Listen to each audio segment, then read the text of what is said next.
এখন স্নান করতে যাব, তাই চলে এসেছি হাতের কাছে। যেহেতু মাছ আজকে তাড়াতাড়ি সকাল সকাল চলেই এলো, তাহলে মাছটা কেটে শাকটা কেটে তারপর কিন্তু স্নান শেষ করে চলে আসব।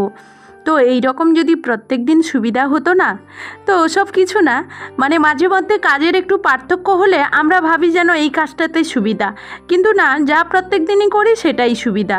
সেটা সুবিধা না হলে তাহলে কি কাজগুলো গোছাতে পারতাম? এখন মাছটা কেটে নিয়ে পুকুর ঘাট থেকে ধুয়ে মেয়ের হাতে পাঠিয়ে দিয়েছি, আর মেয়ে কিন্তু দেখো একা একাই ভিডিও করে নিচ্ছে, লবণ হলুদ মাখিয়ে দিচ্ছে। তো হলুদটা ওর কম দিয়েছিল, তো অবশ্য পরে আমি হলুদটা দিয়ে দেব। তো যাই হোক, চলো বাইরের কাজগুলো শেষ করে এখন স্নান শেষ করে একেবারে তোমাদের সামনে। আশা করি তোমরা সবাই রাধা মাধবের আশীর্বাদে খুব ভালো আছো, আর তোমাদের ভালোবাসার রাধা গোবিন্দের আশীর্বাদে আমি তো খুব ভালো আছি। আর সকাল থেকে এতটাই বৃষ্টি, দেখো রাস্তায় পুরো জল জমা হয়ে গেছে, কি বলবো, কত জল জমা হয়ে গেছে ওই দিকেও। তো যাই হোক, পুকুর একেবারে ডুবে গেছে, বাড়ির ভেতরে তো পুরো জল ভর্তি, মানে কি করব খুঁজে পাচ্ছি না। এই বৃষ্টিটা বন্ধ হলো আর তোমাদের সামনে এলাম। গরু ছাগল খাওয়ানো ছিল না, সব কিছু গরু ছাগল খাইয়ে ওদেরকে বের করে ওদের গোয়াল টোয়াল পরিষ্কার করে দিয়েছি। আর তার মধ্যে তোমরা তো দেখেছো মাছ টাছ কেটে বাড়ির ভেতরে নিয়ে নিয়েছি। তো শুধুমাত্র বাইরের কাজ বাকি আছে, 1 ড্রাম জল।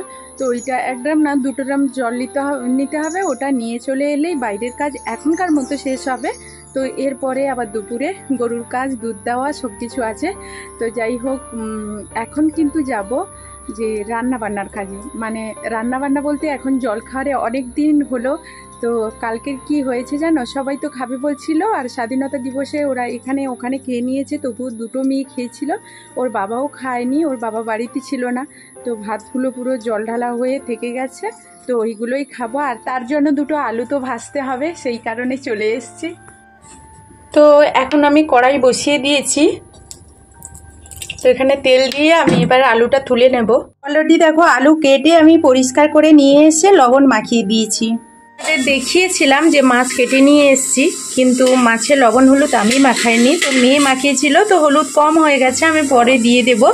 আর এইদিকে দেখো শাকটাও তো দেখেছিলে, শাকটা কিন্তু কেটে একেবারে পরিষ্কার করে নিয়ে চলে এসেছি। এখন চালটা ধুয়ে নিয়ে এলেই কিন্তু বাড়িতে ভাত বসবে। দেখো পান্তা নিয়ে নিয়েছি, আর সঙ্গে এখন কিন্তু নিয়ে নিচ্ছি আলু ভাজা, কাঁচা লঙ্কা একটা আর পেঁয়াজ একটা। তো চলো কিরণের বাবাকে এখন দিয়ে আসি খাবারটা। চলো এখন খাওয়ার নিয়ে বেরিয়ে পড়েছি, খাওয়াটা দিয়ে আসি। আর কিরণও ওখানে ওর বাবার কাছে আছে, ওকে নিয়ে শেষ করতে করতেই এখানে কিন্তু দেখো ভাত আমার একেবারে উতরে উঠেছিল, আমি বন্ধ করে দিয়েছি। আর এখন ভাত কিন্তু আমি চলে যাচ্ছি সাইকেলটা নিয়ে দোকানে, আর কিরণের বাবা একটু দোকানে, মানে দোকান থেকে কোথাও বেরিয়ে যাবে। তো যাই হোক, এখন দোকানে থাকবো, আর দোকান থেকে এসেই রান্না করব। ছেলে তো দুষ্টুমি শুরু করে দিয়েছে, আমার সঙ্গে যাবে। আর ওখানে গেলে তো মানে আমার সঙ্গে যদি যায় কত রকম, মানে কত কিছু বায়না ধরবে ঠিক নেই। উফ, সাইকেলে উঠে পড়ছে। তো যাই হোক, ওর দিদিরা নিয়ে আসবে এই কথা বলেই চলে যাব। আর আমি যে এত কথা তোমাদের সামনে বলছি, ও সব শুনছে আর ছাড়ছে না। তো যাই হোক, চলো, অনেকটাই বেলা হয়ে গেছে, আর আমি তো সাইকেল নিয়ে এখন চলে যাব কোথায় বলো তো, এখন চলে যাব দুধ দিতে। তো দুধটা দিয়ে আসবো, আর কি রান্না করেছি তারপর তোমাদের সঙ্গে শেয়ার করবো। আজকে কিরণ যে দোকানে গিয়েছিল আমার সঙ্গে, না এখনো পর্যন্ত আসেনি, ওর বাবা আসতে ওর কাছে দিয়ে চলে এসেছি, আমি বাড়িতে রান্না বান্না করছি। তো এখন চলো, খুবই দেরি হয়ে গেছে, তো দুধটা দিয়ে এসে তারপর তোমাদের সঙ্গে চলে এসেছি। এসেই কিরণকে স্নান করিয়ে দিয়েছি, আর এখন কিন্তু মেয়েরা সবাই স্নান করে নিয়েছে।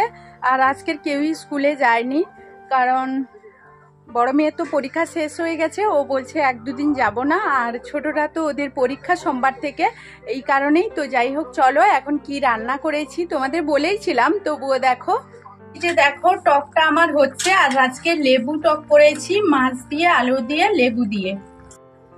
তো এই যে শাকের তরকারি সকালবেলা তো দেখেই ছিলে, আর সবার জন্য এই যে কিন্তু খাবার বেড়ে নিচ্ছি, ছেলে মেয়েদের জন্য। কিরণের বাবা এখনো আসেনি, এলে আমরা খাবো। আর এখন মেয়েদেরকে খেতে দিয়ে দিচ্ছি। তো বন্ধুরা, ভিডিওটা এই পর্যন্ত, ফিরে আসবো নতুন ভিডিওয়। ততক্ষণ সবাই সবার পরিবারকে নিয়ে ভালো থাকবে। এখনকার মতো বিদায় নিচ্ছি, টাটা।